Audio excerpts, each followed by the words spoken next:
कर्मना चिलाता है अबे ओकर महिन बाई तय मोर गाँव। कर्मना चिलाता है अबे ओकर महिन बाई तय मोर गाँव। माझे माझे अंगना माँ गड़े कर्म देवता कर्मा करने होता मैं तोला भेजाऊं। पहिया माँ पहिया जोरे टूरी संग टूरा नाचे बुढ़वा बाबा मांदरला बजाए। कर्मा नाचला मैं हो आहूँगा मांदरिया बाबू मैं तुर गाँव। कर्मा नाचला मैं हो आहूँगा मांदरिया बाबू मैं तुर गाँव।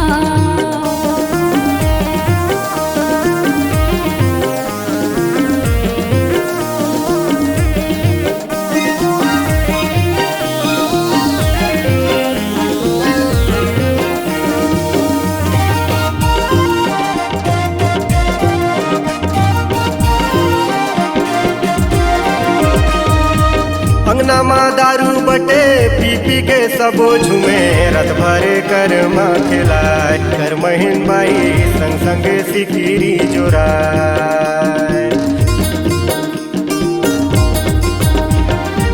अंगना माँ दारू बटे पी पी के सबो झूमे रत भरे कर्मा खिलाए। कर महिन बाई संग संग सिकिरी जोराए।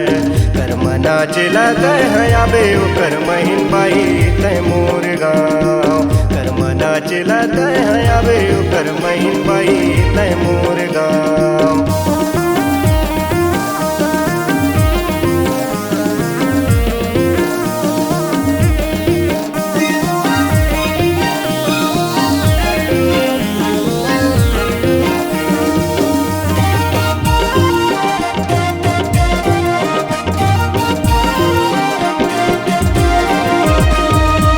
अंगना माँ दारू बटे पी पी के सबो झूमे रत भरे कर्मा खिलाए। कर महिन बाई संग संग सिकिरी जोराए।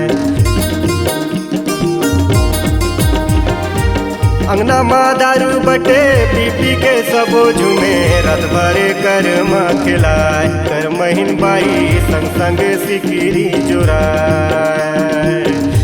नाचला तय है आबे ओकर महिन बाई तय मोर गाँव।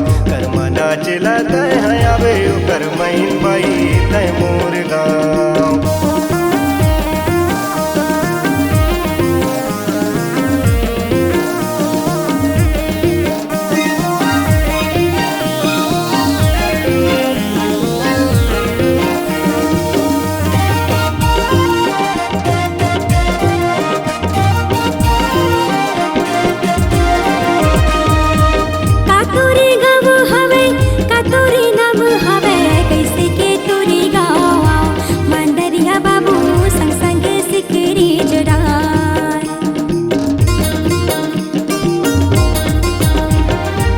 दिने से नाम हवै भरता मोर गाँव हवै। संगी संगवारी संग आवे मोर गाँव। संग संग नाच ले बिया। कर्मा नाचला मैं हो आहूँगा मांदरिया बाबू मैं तुर गाँव। कर्मा नाचला मैं हो आहूँगा मांदरिया बाबू मैं तुर गाँव। माझे माझे अंगना माँ गड़े है कर्म देता कर्मा करने होता मैं तोला भेजाऊं। पहिया माँ पहिया जोरे टूरी संग टूरा नाचे बुढ़वा बाबा मांदरला बजाए। कर्मा नाचला मैं हो आहूँगा मांदरिया बाबू मैं तुर गाँव। कर्मा नाचला तय है आबे ओकर महिन बाई तय मोर गाँव। कर्मा नाचला मैं हो आहूँगा मांदरिया बाबू मैं तुर गाँव। कर्मा नाचला मैं हो